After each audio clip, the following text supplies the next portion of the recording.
Assalamualaikum warahmatullahi wabarakatuh. Perkenalkan, nama saya Dina Amalia Siregar. Saya dari kelas 1295 Mandua Padang Selimpuan. Di sini saya akan menjelaskan sedikit materi mengenai strategi dakwah Islam di Indonesia. Menurut Uka Chandra Sasmita, proses masuknya Islam di Indonesia adalah sebagai berikut. Yang pertama yaitu perdagangan. Strategi dakwah dalam menyebarkan agama Islam melalui metode perdagangan merupakan proses awal Islamisasi Indonesia pada abad ke-7 Masehi hingga abad ke-16 Masehi. Indonesia kedatangan para pedagang Muslim dari Arab, India, dan Persia. Para pedagang tersebut melakukan perdagangan di Indonesia dan menjalin hubungan dagang dengan masyarakat Indonesia. Strategi yang kedua yaitu perkawinan. Interaksi antara penduduk pribumi dengan pedagang non-muslim yang intens tidak jarang dilakukan dengan adanya perkawinan antara penduduk pribumi dengan pedagang muslim. Selanjutnya, dalam prosesi perkawinan, penduduk pribumi harus mengucapkan kalimat syahadat. Contoh ulama yang melakukan perkawinan dengan penduduk pribumi yaitu Raden Rahmat atau Sunan Ampel dengan Nyai Madinah.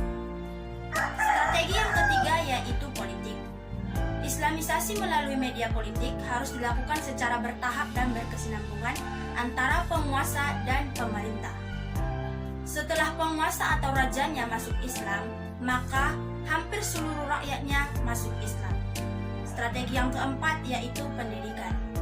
Penyebaran agama Islam melalui media pendidikan yaitu berupa pesantren.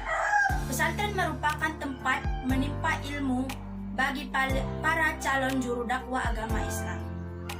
Pesantren yang ada pada awal perkembangan Islam yaitu pesantren yang didirikan oleh Sunan Ampel dan Sunan Giri di Maluku. Strategi yang kelima yaitu kesenian. Perkembangan agama Islam dilakukan melalui metode kesenian. Metode kesenian yang paling terkenal yaitu dengan melakukan pertunjukan seni gamelan dan wayang. Seni gamelan dan wayang merupakan kesukaan masyarakat Jawa.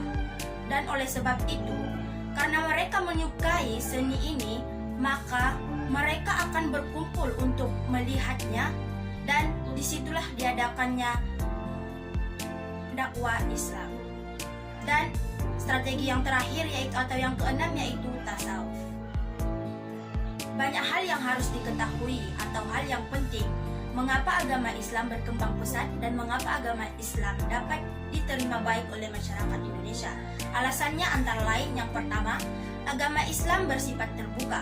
Yang kedua, penyebaran agama Islam dilakukan dengan cara damai. Yang ketiga, agama Islam tidak mengenal diskriminasi dan tidak membeda-bedakan orang.